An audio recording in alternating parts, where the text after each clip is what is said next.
and we're going with the San Diego Padres at 17-1 to win the most games in the regular season this year. And you might say to yourself, the Dodgers are going to lead Major League Baseball in wins.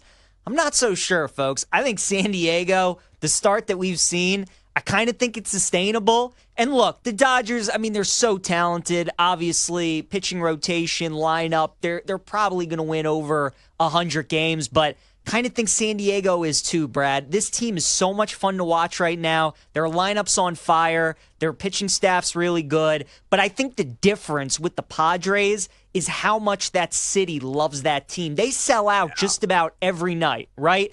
And I think for a team like the Padres that's as talented as they are, team like the Dodgers that's as talented as they are, right? Like, you get bored. I mean, in the dog days of the summer, in June, in July, in August, you might go on these losing streaks and you might get complacent and you might not show up to the park every day and maybe give it 100%. But San Diego is so tough to beat at home, and I think the reason for that is because every game's sold out. Their fans go nuts. They love their team. We know that's the only professional sports team in the city of San Diego. So, Brad, I just think the price is crazy at 17-1. The Dodgers obviously should be the favorite. It would surprise no one if they win the most games. But I think the team that's got the second best chance to do it is the Padres. I think rather than just betting San Diego to win the NL West, you take a slice at the 17-1 for them to lead baseball in the regular season wins. That is my first play. I absolutely love it. Going. Forget about the curveball, Ricky. Give him a heater. Oh, we do have that. We do. Oh, we got it. Give the heater, Ricky. That's fantastic. All right, great play, Kenny. I'm glad Brando actually cut that, and we have it on standby, and it's going to be like a must-have play every single time we're doing this now. All right, let's go to the NL Cy Young market, a guy that made his big league season debut, the fine mustachioed man himself, Spencer Strider.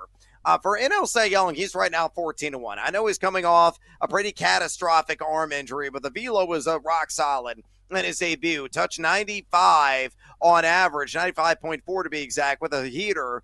And it was a couple of ticks down from last season at 96.3. Was that before he was felled with the arm injury. But when 5 strong innings, gave him a couple earned runs, 5 strikeouts, only 1 walk against the Blue Jays in his debut. He's going to be ramped up. And, I know the Braves have been a bit of a disappointment offensively. Ronald Acuna is going to be coming back soon. They're going to get whole. They're going to get healthy. The slider is still effective for Strider. The curveball, the change, and if that fastball starts to dial up to what it was, a season or two ago, maybe starts hitting 97 regularly, he is going to be stringing together all kinds of quality starts. Hopefully the bats will come alive, give him the run support. So at 14-1, I think Spencer Strider is a tremendous value right now in the NL Cy Young market. Kenny, let's hit some moonshots for the money. Swing and a drive to center and deep. Way back. Get up. Get out of here and gone for Ryan Braun.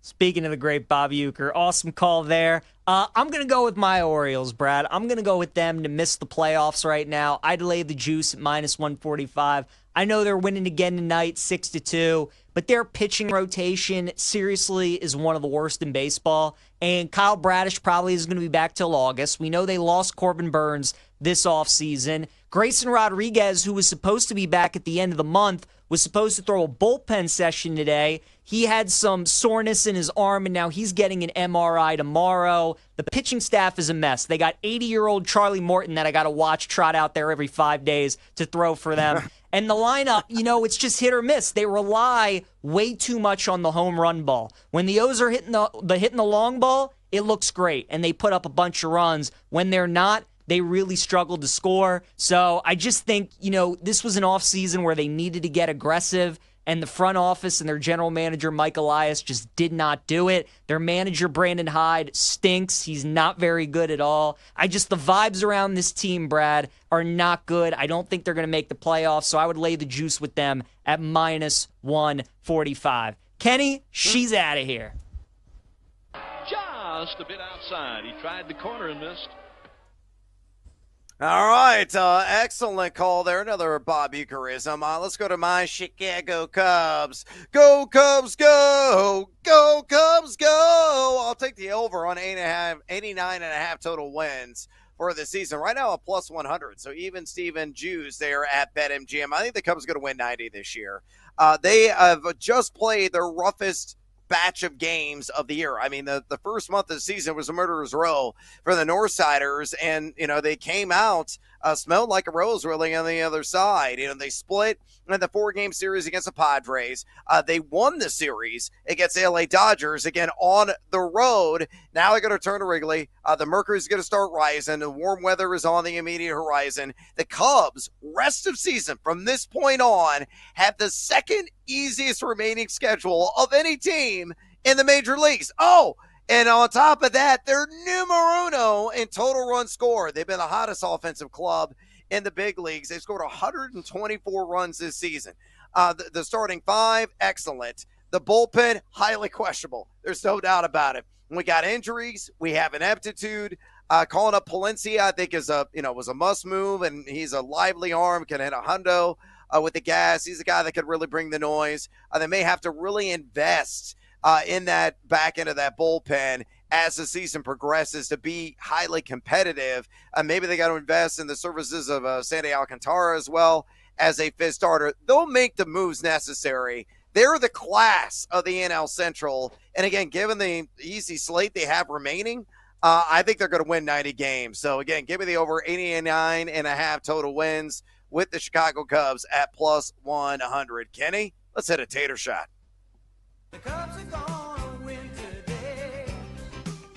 They're singing, go Cubs, go Cubs, go! Go Cubs, go! Hey, Chicago, What do you say?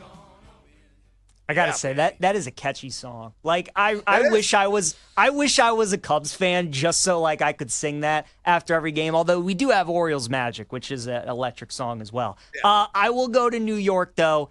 Give me the New York Mets, Brad. I will take them under 92.5 wins at minus 110, which is a little bit higher than what they were to start the season at 91.5. This team, their pitching's actually been pretty good, and I think that was the question mark a lot of us had coming into the season. I mean, it was Clay Holmes, it was Tyler McGill, it was David Peterson. Like, they didn't really have any frontline aces. Kodai Senga was kind of their top-line guy. After that, they were just hoping that they could kind of figure it out. So far, those guys have been really good. So the pitching's been good. I expect those guys to regress big time. And then this lineup just has not been hitting at all. I mean, obviously, the big acquisition with Juan Soto in the offseason, he's only batting .231 right now. Francisco Lindor's batting .239. Vientos, who broke out last season's batting .145 this season for the Mets. Their best hitter is Pete Alonso, who's batting .365. He's got 5 homers and 21 RBIs as well. So if it wasn't for Alonso's bat, the Mets would be in big trouble on offense. I just think this was a team that for 2.5 months last season was awful. And then Grimace happens, and they have a couple of guys that catch fire. They have an awesome season, and then they get Soto, and everybody just thinks like, oh, man, the Mets are one of the best teams in baseball. I'm not buying it. 93 wins is a lot. I think that's too high. So give me under 92.5 on the New York Mets.